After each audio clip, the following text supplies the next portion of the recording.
merci de nous recevoir chez vous pour cet entretien spécial. La RTB, la chaîne au cœur des grands événements, reçoit pour vous ce soir une personnalité africaine de marque, née à Thiès, capitale du rail, carrefour de l'Afrique de l'Ouest. Il est diplômé de la prestigieuse École nationale d'administration du Sénégal. Il se lance dans l'arène politique en 2014 sous la bannière du PASTEF, patriote du Sénégal pour l'éthique, le travail et la fraternité. À la tête de ce parti, il place la rigueur, la probité au centre de ses priorités. Son discours de rupture pour un Sénégal et une Afrique libre et digne mobilise la jeunesse. Élu comme député en 2017, son parti crée la surprise en arrivant troisième à l'élection présidentielle en 2019. Il est empêché d'être candidat à l'élection présidentielle de 2024, mais le PASTEF, sous sa houlette, remporte le scrutin présidentiel dès le premier tour. Bassirou Diomaye Faye est élu président de la République du Sénégal et le nomme comme Premier ministre. Vous l'aurez deviné, nous recevons ce soir son Excellence Ousmane Sonko, Premier ministre du Sénégal. Bonsoir, Monsieur le Premier ministre. Bonsoir, M. Aboubakar. Alors, vous êtes à Ouagadougou donc, pour l'inauguration du mausolée de Thomas Sankara. Alors déjà, comment est-ce que vous appréciez donc l'érection de ce mausolée en mémoire du père de la Révolution d'août 83? Merci. Vous me permettrez d'abord de réitérer toute la satisfaction qui est la mienne d'être aujourd'hui en terre du Faso, qui est un peuple et un pays que j'ai toujours admiré, et remercier toutes les autorités pour le chaleureux accueil qu'on a eu depuis ce matin, depuis l'aéroport jusqu'à la réception avec le président du Faso, et toute l'attention dont on a bénéficié depuis ce matin. C'est un plaisir d'être là et je crois qu'également la télévision nationale du Faso me devra quelque chose parce que c'est la première interview que j'accorde depuis 3 ans à une télévision étrangère et c'est vous dire l'importance que j'accordais à cette visite qui est une visite qui a un double sens. D'abord, comme vous l'avez dit, je suis venu sur invitation de mon homologue le Premier ministre du Faso, à qui j'avais exprimé d'abord mon souhait de venir pour une visite de travail. Et il a reformulé en proposant cette date qui coïncidait effectivement avec le second terme de ma visite, l'inauguration du mausolée d'un des plus grands hommes que l'Afrique ait produit, qui est une référence pour nous tous depuis notre tendre enfance, en l'occurrence le président Thomas Isidore Sankara.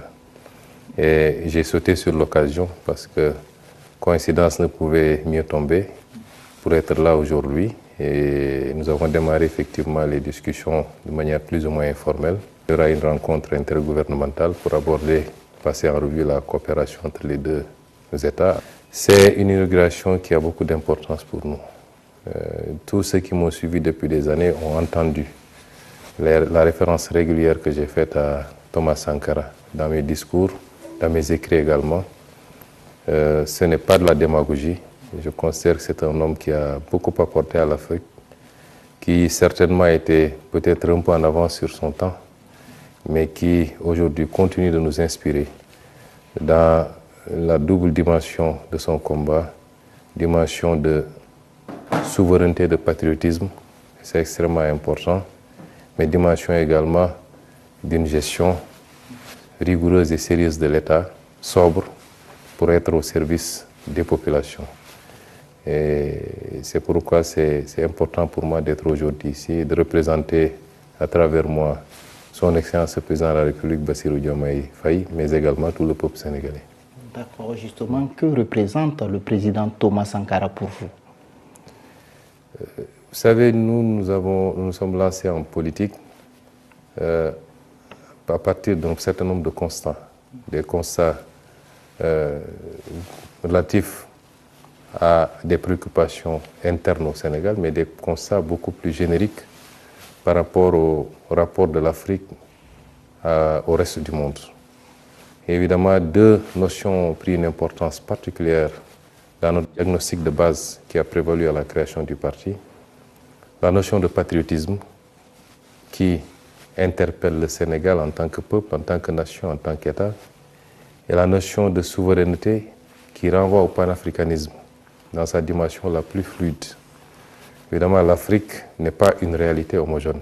Il ne faut pas qu'on se leurre en pensant que dès qu'on parle de l'Afrique, c'est comme si c'était une seule réalité.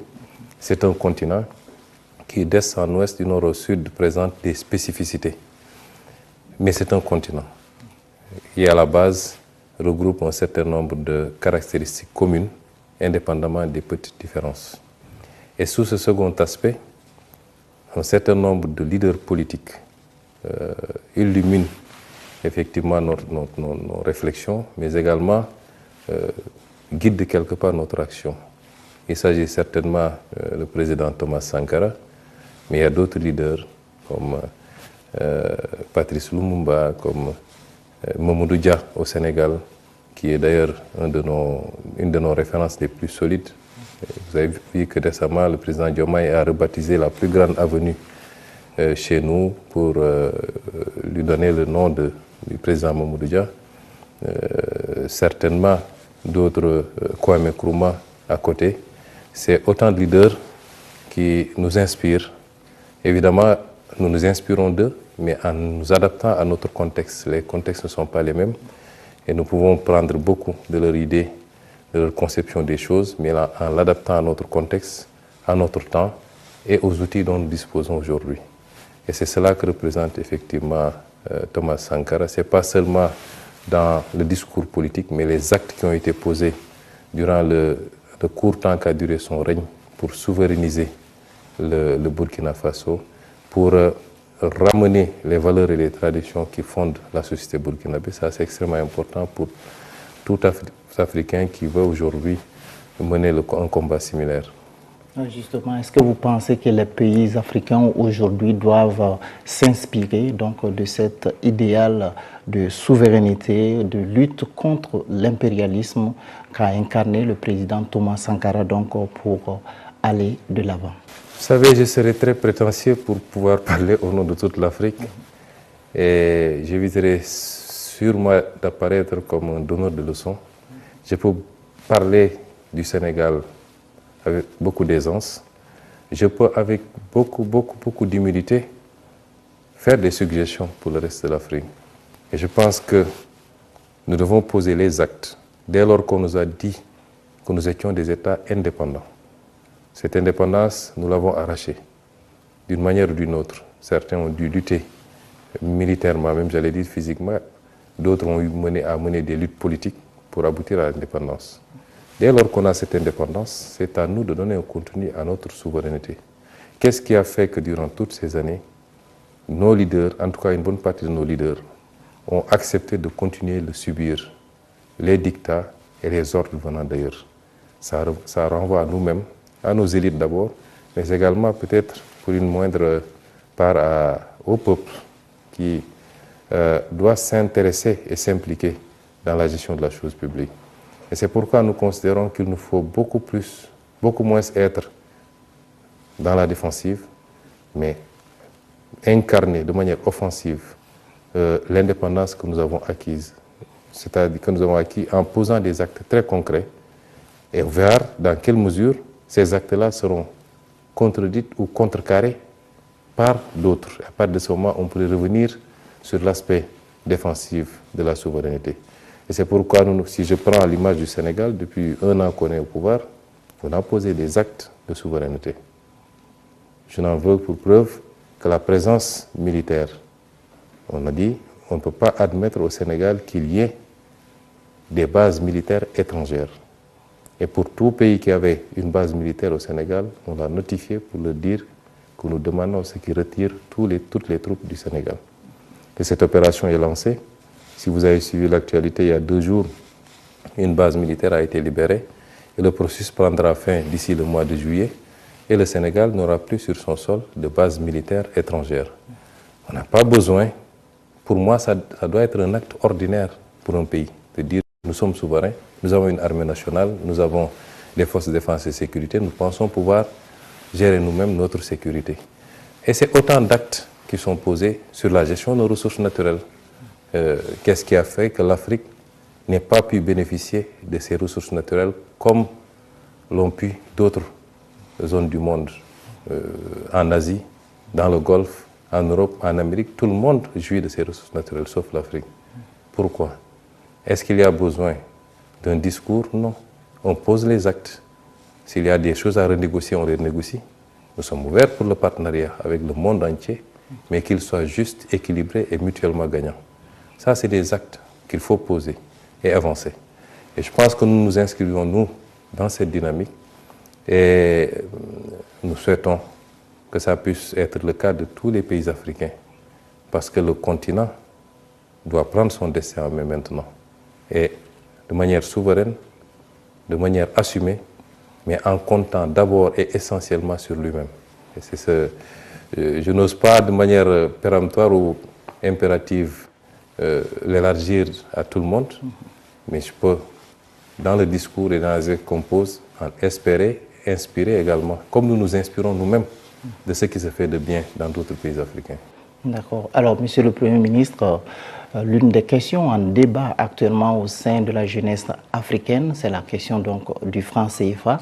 Alors, quel regard vous portez donc sur le franc CFA? Notre position sur le franc CFA a été très constante. Vous savez, j'ai la chance d'être un homme politique qui a écrit des livres.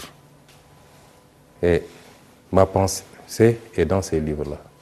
Mais ma pensée est exprimée également à travers des émissions, des meetings. Notre position a été toujours constante. L'effort d'intégration d'une sous-région qui passe par des actes forts pour avoir un marché commun, pour avoir des législations tarifaires communes, pour avoir une monnaie commune, c'est un effort salutaire. Nous voulons un espace intégré. Nous voulons une zone la plus intégrée possible en Afrique de l'Ouest, qui peut aller au-delà de l'espace UEMOA, mais nous le voulons. Nous le souhaitons. Parce que nous sommes dans un monde où les gens se regroupent dans des ensembles pour être plus forts. C'est notre souhait. Et la monnaie est un instrument extrêmement important de politique pour un État. À côté de la politique budgétaire, la politique monétaire est extrêmement importante. Et c'est important que la zone ait réussi de mettre en place un marché commun, de mettre en place une monnaie commune. Mais il y avait un problème. Le problème, c'est que cette monnaie continuait à symboliser quelque part une présence coloniale, quoi qu'on dise. Et nous avons considéré que cette monnaie dépouillée de ces éléments-là redevenait une monnaie des Africains, par les Africains et pour les Africains. Il y a des aspects symboliques, c'est l'appellation de la monnaie, même si CFA de 1960 ne signifie plus tellement CFA de 1960. Mais le seul fait qu'on parle encore de CFA pose problème. Ça, c'est un élément. Mais ça, c'est les aspects les moins importants. C'est symbolique. Après, la monnaie est un instrument, comme je l'ai dit, de politique publique. Le débat qu'on se pose, c'est est-ce que cette monnaie, telle qu'elle se présente aujourd'hui, est adaptée à nos options de développement? De la réponse à cette question doit dépendre l'orientation qu'on va prendre. La monnaie CFA, arrimée à l'euro et à la zone euro, semble être une monnaie trop forte pour nos économies, qui nous restreint à être des pays importateurs qui consomment ce qui est produit ailleurs, mais qui ne nous rend pas très compétitifs quand on veut inverser la tendance. Or, la logique dans nos pays, c'est d'aller vers une politique de substitution des imports. C'est entre autres un des griefs économiques, il y en a beaucoup d'autres, notamment le manque de flexibilité et beaucoup d'autres aspects. À partir de ce moment, c'est de la réponse qu'on apporte à ces considérations techniques qu'on va dépendre notre décision d'aller dans tel ou tel autre sens. Et nous avions dit, depuis mes écrits, mon livre de 2018, quand je devais être candidat à l'élection présidentielle, jusqu'au programme du président Bassirou Diomaye de 2024, nous sommes restés constants. Nous sommes dans un ensemble qui présente ses avantages, mais qui a des inconvénients, nous poserons le débat avec nos partenaires pour leur dire que nous devons évoluer. Si une solution est trouvée dans ce cadre-là, tant mieux. Il n'y a aucune raison pour que nous sortions de cette monnaie. Mais si ce n'est pas le cas, nous assumerons notre responsabilité. Et nous sommes toujours dans cette logique. Quand nous sommes arrivés, la BCEAO, qui est l'institution commune, nous a présenté les travaux qu'ils ont faits, qui vont exactement dans le sens de ce que nous avons dit tout à l'heure. Il s'agit maintenant pour les présidents de se retrouver pour valider un certain nombre d'options. Ça, c'est l'aspect politique. Les techniciens ont fait leur travail. Et nous espérons que les présidents vont convoquer, vont statuer, vont nous permettre de faire un pas significatif vers l'appropriation totale et définitive de notre monnaie pour pouvoir avoir un instrument monétaire et une politique monétaire, ce qui n'est pas le cas actuellement. C'est pourquoi nous sommes toujours obligés de nous recentrer sur nos politiques budgétaires avec les tensions que nous vivons. C'est ça notre position, nous restons constants. Il y a beaucoup d'amalgames qui se font, oui, c'est eux qui avaient dit qu'ils sortiraient. Un État se gère de manière responsable. Et nous sommes avant tout des panafricanistes. Tout ce qu'on peut faire pour rester dans la cohésion, nous le ferons. Mais si on se rend compte que ça ne va pas dans le bon sens et que ce n'est pas bon pour nous, le panafricanisme a ses limites également. Ça ne peut pas se faire au détriment des intérêts des États. À partir de ce moment, nous assumerons toutes nos responsabilités par rapport à cette monnaie. D'accord. Alors, Monsieur le Premier ministre, l'intégration économique en Afrique de l'Est rencontre actuellement des difficultés. La CEDEAO compte actuellement 12 pays, après donc le retrait des pays de l'AES. Comment est-ce que justement vous avez vécu ou vous vivez en tout cas cette rupture entre la CEDEAO et l'AES? Avec beaucoup de regrets. Il faut dire les choses, ne pas être panafricaniste et souhaiter que les ensembles, les fragiles ensembles que nous avions peiné à rassembler éclatent. Je ne pense pas que les pays de l'AES l'aient fait de gaieté de cœur. Je ne pense pas que le reste de la CEDEAO l'ait accepté de gaieté de cœur. Les rassemblements, c'est d'abord les rassemblements des peuples, avant d'être les rassemblements des dirigeants. Et les peuples continueront à être des peuples de la CEDEAO, quoi qu'on veuille. Ce n'est pas parce que 3 pays sont sortis de la CEDEAO qu'on est dans une rupture totale, opaque, et qu'il n'y ait plus de relations commerciales, de relations économiques, de relations sociales même.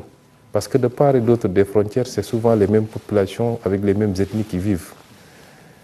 Et notre zone est condamnée à vivre ensemble.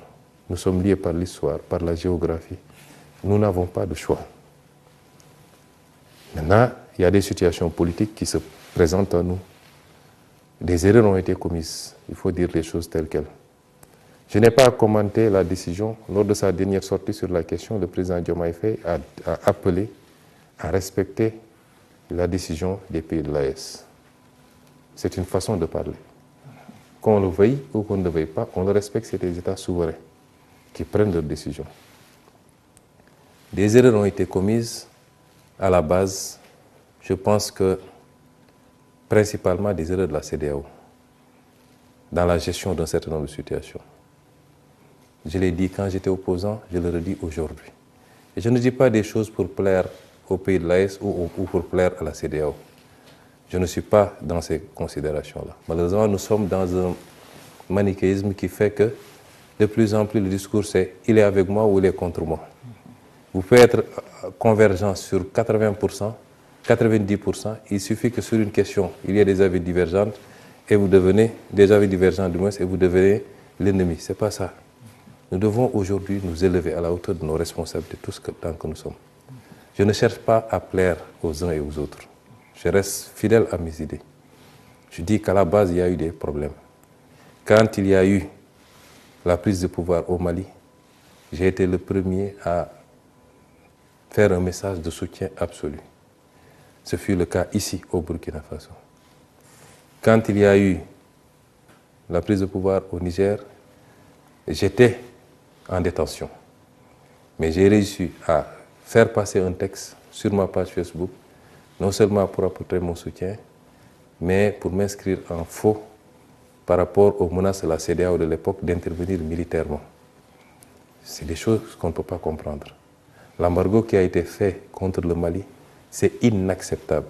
Et un pays comme le Sénégal n'aurait jamais dû, en tout cas si nous étions au pouvoir, nous n'aurons jamais accepté cela. On ne règle pas ces problèmes-là de cette manière. On ne peut pas choisir d'aller intervenir militairement dans un pays alors qu'on ne l'a pas suffisamment aidé à faire face à ces problèmes d'insécurité. Et une organisation doit se doter de règles qu'elle peut faire respecter pour tout le monde. Est-ce que si aujourd'hui la même situation se posait au Nigeria, la CEDEAO allait menacer d'aller intervenir militairement? Pourtant, tous les pays membres de la CEDEAO sont des pays d'égale dignité. Et beaucoup d'erreurs ont été commises. Et nous l'avons dénoncé, nous, quand on était opposants, et nous continuons à le dénoncer. Mais malgré tout, les problèmes familiaux se règlent en famille. Des gens ont eu des problèmes beaucoup plus profonds.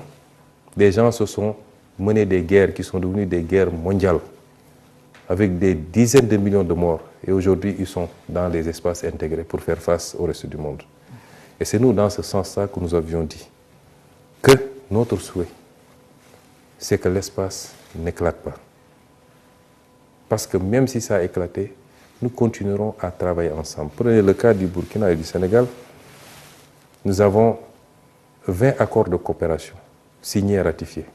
Il y a 23 autres qui sont en cours de discussion. Vous pensez que c'est parce que le Burkina n'est plus dans la CEDEAO que ça va arrêter? Non. Nous allons continuer et même peut-être accroître la coopération. Les espaces sont des espaces politiques, des cadres politiques. Mais ce qui va se passer entre les États et les peuples va continuer. Et nous espérons, en respectant les choix des uns et des autres, et j'espère que la CEDEAO va en tirer toutes les conséquences pour que, dans le traitement à la base, je disais tout le temps, on ne peut pas ignorer les causes réelles d'une maladie pour vouloir se pencher sur les symptômes. S'il y a coup d'État, qu'est-ce qui a amené les coups d'État? Et pourquoi, quand les gens font des tripotages constitutionnels, la CEDEAO ne parle pas? Quand des gens briment des opposants, la CEDEAO ne parle pas? Jusqu'à ce que certaines situations arrivent, on sort des communiqués, on fait des embargos et on menace d'intervenir militairement. C'est ces erreurs qui nous ont conduits à ça. Et j'espère que la CEDEAO en tirera toutes les leçons et surtout aura l'ouverture qu'il faut pour traiter tous les États de manière égale. Il n'y a pas ici de grands ou de petits États, etc. Et peut-être sous ce chapitre, et je ne désespère pas, tôt ou tard, que les retrouvailles se fassent, parce que nous avons un destin commun. Justement, le président Diomaye Faye et son homologue du Togo ont été désignés par la CEDEAO pour mener donc une médiation. Est-ce que vous pensez que les positions sont encore conciliables? Les positions sont toujours conciliables. L'histoire est faite de séparation et de retrouvailles. De séparations quelquefois très douloureuses, qui ont abouti certainement quelquefois à des guerres et tout, et de retrouvailles. C'est maintenant, c'est dans 10 ans, c'est dans 100 ans, Dieu seul sait. Mais d'abord sur la médiation, je pense que le président Faye a fait ce qu'il a fait de bonne volonté. Beaucoup de gens, même dans l'opinion publique, une certaine opinion publique, pas tout le monde dans les pays frères de l'AES, dès lors que le président Diomaye a été désigné médiateur, ont immédiatement voulu l'associer ou alors lui imputer une responsabilité dans ce qui s'est fait. Je rappelle que tout ça ne nous avait pas trouvé, nous, au pouvoir. Peut-être que ceux qui l'ont désigné médiateur ont considéré qu'ils étaient suffisamment déjà contestés ou indexés pour pouvoir eux-mêmes être les solutions. Et c'est pourquoi ils ont considéré que le Sénégal, qui venait d'accéder au pouvoir avec une certaine vigilité, pouvait peut-être réussir là où ils ont réussi. Mais ce n'est absolument pas un positionnement du Sénégal contre X ou pour Y. Le Sénégal n'est pas dans ces jeux-là. Et il l'a fait avec toute la bonne volonté du monde. Tout le respect dû à tout le monde. Parce que c'est ça l'identité aussi diplomatique du Sénégal. Mais dès lors qu'il a dit qu'il faut respecter la volonté et les choix du pays de l'AES, Nous devons tous en tirer des conséquences que peut-être qu'il considère qu'il a fait ce qu'il pouvait. Certainement il a déjà rendu compte à ses pairs de la CEDEAO, mais ce n'est pas pour autant la fin de l'histoire, comme je dis. Les relations bilatérales vont continuer et certainement le temps nous édifiera sur ce qui sera fait. Mais même si c'est maintenu, je dis que à la limite, ce n'est pas le plus important. Je vous donne un exemple. Si les pays de l'AES sortent de la CEDEAO, théoriquement, qu'est-ce qui manque? Ils ne sont plus dans le marché commun et ils ne partagent plus un certain nombre d'avantages communs en termes de facilité de circulation, en termes de documents de voyage, etc., etc. Mais fondamentalement, la ZLECAf, que nous avons tous ratifiée, offre exactement les mêmes avantages dans l'espace africain, beaucoup plus large. Et ce qui est indexé ici, dans le cas de la CEDEAO, c'est particulièrement la dimension politique de la CEDEAO. La dimension politique. Avant qu'on arrive à la CEDEAO, la première formulation n'avait pas ces aspects politiques-là, où l'ensemble des pays pouvait s'intéresser sur ce qui se passait politiquement dans un autre pays et y intervenir. Ça, c'était l'aspect marché, l'aspect économique qui était privilégié. Ce qui est contesté aujourd'hui par les pays de l'AES, c'est qu'on ait pu, à un moment donné, mettre en branle la dimension politique de la CEDEAO au point de vouloir mettre des sanctions contre ces pays-là. Je pense que l'évolution naturelle des choses va nous édifier, mais je ne vois pas d'impact important possible dans cette séparation sur le plan de la coopération entre les pays et dans la zone globalement. D'accord. Alors, Monsieur le Premier ministre, l'un des arguments qui a été avancé par les pays de l'AES pour sortir de la CEDEAO, c'est, si on peut le dire, la non-assistance face à la crise sécuritaire, à la lutte contre le terrorisme. Alors, aujourd'hui, comment est-ce que le Sahel, à votre avis, peut parvenir à juguler cette crise sécuritaire dans le Sahel? Oui, vous me permettez d'abord de réitérer toute ma solidarité avec nos amis et frères du Sahel. Ce n'est pas une crise du Sahel, c'est une crise de l'Afrique de manière générale et de l'Afrique de l'Ouest. Aucun de nous ne sortira indemne de cette affaire et nous sommes tous, d'une manière ou d'une autre, sous la menace. Ceux qui font ces actes n'ont pas d'amis. Et la preuve, je crois qu'ils ont pu être à l'aise dans certains pays il y a quelques années et aujourd'hui ils attaquent ces mêmes pays. Nous ne devons pas nous cacher derrière notre petit droit en pensant que dès lors que je suis plus ou moins au chaud, j'échappe à cette menace. Apporter toute ma solidarité à tous les pays du Sahel et tous les pays frappés de ce terrorisme.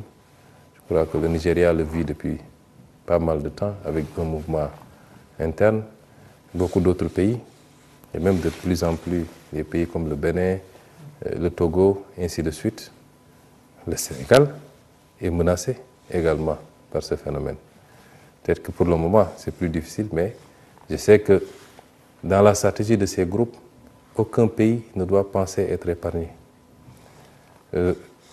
Féliciter également et rendre hommage au peuple burkinabé pour sa résilience, parce que ce n'est pas évident de faire face à une menace asymétrique. La difficulté, c'est qu'on n'est pas en face d'armées conventionnelles pour pouvoir mener une guerre conventionnelle que nos armées classiques connaissaient. Nous sommes face à une menace asymétrique extrêmement difficile qui commande qu'on se réinvente tout le temps en privilégiant d'autres méthodes d'anticipation. Présenter aussi nos condoléances pour toutes les vies humaines perdues. C'est douloureux. Vies humaines civiles comme militaires, c'est douloureux. Ceci dit, je crois qu'il y avait des initiatives. Elles ont été trop lentes. La réactivité qu'il y a eu par rapport aux crises politiques n'est pas la même quand même que pour faire face à ce fléau. Ça, il faut le reconnaître. Je crois qu'il y avait la force d'intervention en attente que la CEDEAO a mis en place avec un certain nombre d'éléments, également des dotations en matériel, des cotisations budgétaires pour pouvoir faire face. Et je crois que cette force en attente est toujours en attente et veut intervenir. Est-ce que ça a été lent? Je le crois, oui. Parce que quand il y a un problème politique dans un pays, la CEDEAO réagit rapidement. Sauf que dans le cas de mon pays, le Sénégal, la CEDEAO, on ne l'a pas entendu.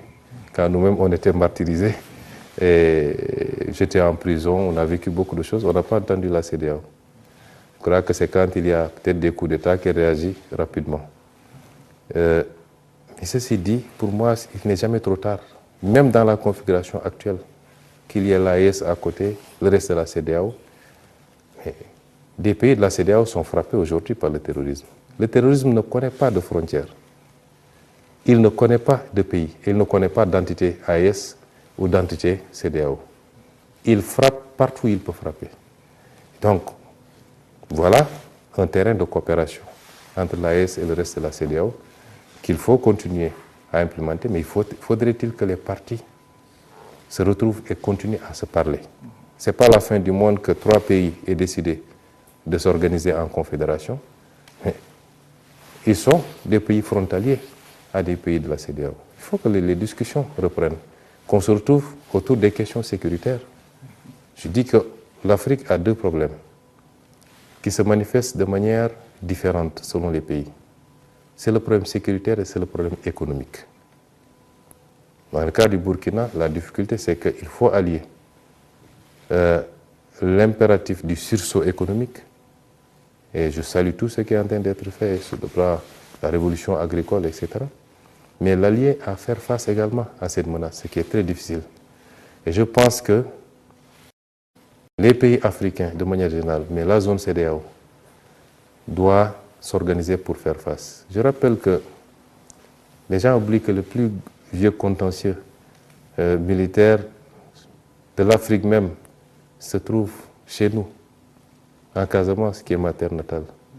Pendant des décennies, on a vécu cette situation. Elle n'est pas totalement éteinte, mais nous sommes en train de faire le nécessaire. On a vécu cette situation. On n'a pas eu d'assistance. On n'a pas eu une collaboration qui permettait de faire face. Ça a été très douloureux et très dur pour le Sénégal. C'est pourquoi je comprends aujourd'hui ce que certains pays vivent. Encore que là-bas, c'est moins grave, parce que c'était une revendication localisée. Or, ce à quoi vous faites face n'est pas localisé. Ça n'a pas de territoire. Et à partir de ce moment, je conviens avec vous que les autorités de la CEDEAO doivent aujourd'hui se retrouver autour de ces questions essentielles, avec celle de l'AES, et qu'on dise qu'est-ce qu'on peut faire ensemble pour juguler ce phénomène. D'accord. Alors, on va parler peut-être de la coopération entre le Sénégal et la France, parce que nous tirons donc vers la fin de cet entretien. Alors, quel est l'état de cette coopération aujourd'hui? Elle est comme toutes les autres coopérations. Il n'y a pas d'exception ou de spécificité. Je ne vais pas trop développer parce que je ne suis pas là pour parler de la France, en ce sens que ce serait peut-être donner ce que vous ne voulez pas, c'est ce qu'on va faire, donner un peu trop de relief à une collaboration par rapport à beaucoup d'autres. Je crois que nous avons dépassé cette étape où un pays, quelle que soit l'histoire qui a pu nous lier dans le passé, qui continue à nous lier, qu'un pays focalise toute notre attention. Nous considérons que la France est un partenaire comme tous les autres. Nous n'avons rien contre elle et nous posons des actes de souveraineté. Tous les jours que Dieu fait, nous posons des actes de souveraineté, non pas parce que nous voulons, nous avons des griefs contre tel ou tel, mais c'est comme ça que doit marcher un pays dès lors qu'il se dit pays indépendant. Je vous ai parlé tout à l'heure de l'exemple des bases militaires qui sont particulièrement françaises en l'occurrence, parce que c'est le seul pays qui disposait de bases militaires. Ceci dit, en dehors de ces considérations, nous avons des relations avec la France, comme nous en avons avec le Burkina, avec le Mali, avec les États-Unis, avec la Chine. C'est des relations normales, ordinaires. Nous n'avons pas peut-être les mêmes développements entre le Sénégal et la France que ceux qu'il y a eu entre le Burkina et la France ou un autre pays avec la France. Et c'est là où chaque pays doit s'adapter par rapport à son histoire. passée mais surtout présente. Et nous reconnaissons à chaque pays le droit de faire ses choix. Il est impératif, parce que là je m'adresse à une certaine opinion africaine, parce qu'on se trompe souvent de combat. Il faut qu'on sorte d'une posture où c'est comme ça ou c'est rien. On a été suffisamment divisé pendant trop longtemps, et quelquefois sur des détails. Aujourd'hui, il est question de réunir tous les panafricains, tous les souverainistes, de les réunir autour du combat qui est celui de la libération de l'Afrique, de la réappropriation par l'Afrique de ses ressources naturelles, de tout son potentiel, de gagner les vrais combats, qui sont les combats de la sécurité et le combat du développement économique et social. Et ce matin, on a longuement discuté avec le président Traoré, que je considère comme mon ami et un frère. Le président Traoré, on se parlait, j'étais opposant, il venait d'arriver au pouvoir. La dernière fois qu'on s'est parlé avant mon arrestation, c'était 48 heures avant mon arrestation. Donc, ce n'est pas d'aujourd'hui que datent nos relations. Et aujourd'hui, on a eu quand même la possibilité, en tête-à-tête, de beaucoup discuter. Et nous pouvons avoir des points de convergence forts, mais nous pouvons avoir quelques éléments sur lesquels, selon la spécificité des pays, les gens n'ont pas les mêmes positions. Ça ne doit pas être des facteurs de cristallisation sur des positions. Parce que si on devait regarder les points de convergence, elles sont à 95%. Maintenant, le Burkina, c'est le Burkina. Le Sénégal, c'est le Sénégal. La Côte d'Ivoire, c'est la Côte d'Ivoire. Un autre pays, c'est un autre pays. Et je réitère, nous, Sénégal, notre combat, au-delà des divergences qu'il y a, qu'on peut comprendre, c'est de tout faire pour réunir les fils et les filles d'Afrique autour d'objectifs communs, forts, pour faire face au reste du monde et aller à la conquête du monde. Et si on veut faire ça, il nous faut faire preuve de dépassement et de tolérance mutuelle sur les aspects. Personne n'est plus panafricain que quelqu'un d'autre. C'est selon les contextes que les gens s'adaptent. Quand nous posions le débat souverainiste et quand nous menions le combat, ça fait 10 ans que nous avons commencé en tant qu'opposants anonymes, inconnus. Il y a 10 ans, vous aurez parlé de Sonko au Burkina, les gens vous diront, est-ce que ce n'est pas un Burkinabé, est-ce que ce n'est pas un Zongo qu'on a transformé en Sonko là-bas? Et on a fait notre petit chemin. On est resté cohérent et constant. Évitons les facteurs de division sur des détails souvent et mettons-nous autour de l'essentiel. Ce n'est pas parce qu'on est arrivé au pouvoir de manière démocratique qu'on n'est pas un révolutionnaire. Ce n'est pas parce qu'on est arrivé au pouvoir par d'autres moyens qu'on est plus révolutionnaire que d'autres et vice-versa. Des gens ont été adulés, ils sont arrivés au pouvoir par les armes, ils ont été adulés parce qu'ils ont fait des résultats. Des gens sont arrivés par les urnes, ils ont été renversés parce qu'ils n'ont pas fait de résultats. Le plus important, c'est notre rapport à nos peuples, notre capacité à nous mettre au service de nos peuples et de l'Afrique. Et c'est important. Souvent, on apprécie sur ces détails. Le Burkina est une patrie pour moi. J'ai toujours eu beaucoup d'admiration pour le Burkina. Quand je fais des divertissements, c'est les films burkinabés que je regarde, Le Curé, Ladi et autres, parce que c'est ça mon divertissement, moi. Et j'apprécie beaucoup le peuple burkinabé pour sa correction, son éducation, son originalité, rester le même peuple. J'aime beaucoup ce pays, son originalité, et je crois que le Sénégal et le Burkina ont plus de liens qu'ils le soupçonnent eux-mêmes. C'est pourquoi j'ai tenu à être là, pour la mémoire du président Thomas Sankara, mais pour réaffirmer cette relation forte entre nos deux pays et que la présidence de son Excellence Bassirou Diomaye Diakhar Faye, nous voulons faire de cet axe Ouagadougou-Dakar un axe très fort. Le reste, c'est de la politique. AES, CEDEAO, ce qui nous intéresse. Nous allons renforcer nos relations avec le Burkina, avec le Mali, avec le Niger et avec tous les autres pays parce que c'est ça nos convictions. D'accord. Alors, dernière question, Monsieur le Premier ministre.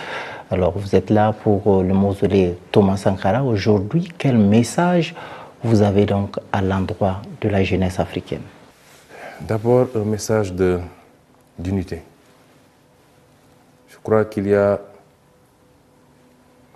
je ne veux pas utiliser le terme, mais quand je vois souvent ce qui se passe actuellement, j'ai l'impression que l'Afrique est plus divisée que jamais. Et au niveau de son segment le plus essentiel, sa jeunesse. La jeunesse de l'Afrique, c'est sa force. Il faut qu'on transforme cette jeunesse non pas en charge, mais en dividende, le dividende démographique. Cette jeunesse doit être à la pointe du combat panafricain, du combat de l'unité. Le panafricanisme ne veut pas dire qu'un jour ou l'autre, on sera un seul pays. Non. Mais c'est de faire de ce continent un espace libre, cohérent pour tout Africain. Et de le hisser au niveau qui doit être le sien. Parce que j'ai tendance à dire que le XXIe siècle doit être africain. C'est notre siècle. C'est le seul continent qui a encore des marges extrêmement importantes. La Chine, sur ces 30 dernières années, a été le moteur de la croissance mondiale. Elle s'essouffle. Ça doit être maintenant le tour de l'Afrique.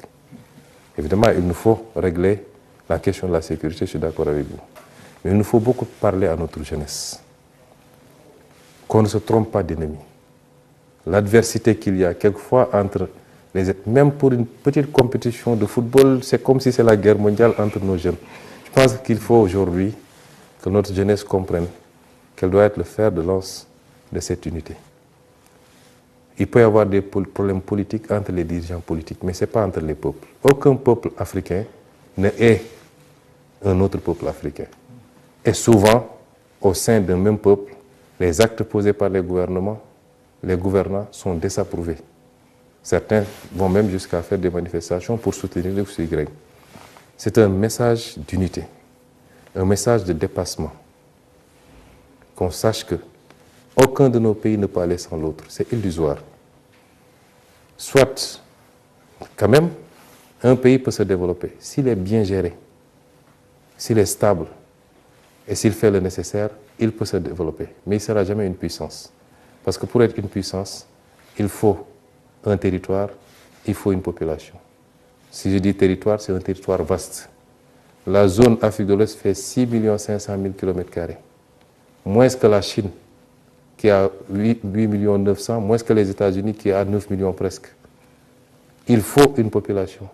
Le Burkina fait 25 millions ou 27 millions d'habitants. Le Sénégal en fait 18, ce n'est pas des marchés. La Chine fait 1,3 milliard, c'est pourquoi elle peut résister même aux attaques qu'elle subit.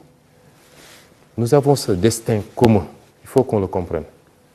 Et ne pas jeter de l'huile sur le feu. Mon souhait, c'est que tout le monde se parle, qu'on essaie de dépasser cette situation et qu'on s'entraide mutuellement. Là où le Sénégal a des problèmes que le Burkina n'a pas, que le Burkina puisse être là et vice-versa. C'est ce message que là, je rends à la jeunesse, mais évidemment, il faut que l'élite politique soit à la hauteur également. Il faut que l'élite politique soit à la hauteur et sorte de ces conflits qui ne servent à rien. Sorte de... L'Afrique est attaquée en réalité. On a parlé tantôt de terrorisme. Mais, M. Aboubakar, d'où proviennent les armes que ces gens-là utilisent? Vous savez ce que coûte un drone? Vous savez ce que coûte même une Kalachnikov? D'où proviennent ces armes-là? Il y a des gens qui leur donnent ces armes. Mais en le faisant, ils n'attaquent pas le Burkina, ils attaquent toute l'Afrique. Et c'est une réponse commune qu'il nous faut face à ces phénomènes-là. Et nous devons mobiliser toutes nos populations, à commencer par la jeunesse, et que les élites politiques soient à la hauteur, et elles également, parce que c'est un gros problème. Et qu'on parvienne à identifier, je le réitère et c'est là où je vais chuter, les deux enjeux fondamentaux, la sécurité et le développement économique. Malheureusement, on perd beaucoup de temps sur le débat politique. Merci, Monsieur le Premier ministre, de nous avoir accordé cette interview. Tout le plaisir donc était pour nous. Madame, Monsieur, merci d'avoir suivi cet entretien que nous a accordé le Premier ministre du Sénégal, Ousmane Sonko. Restez en compagnie des programmes de la RTB. Bonsoir.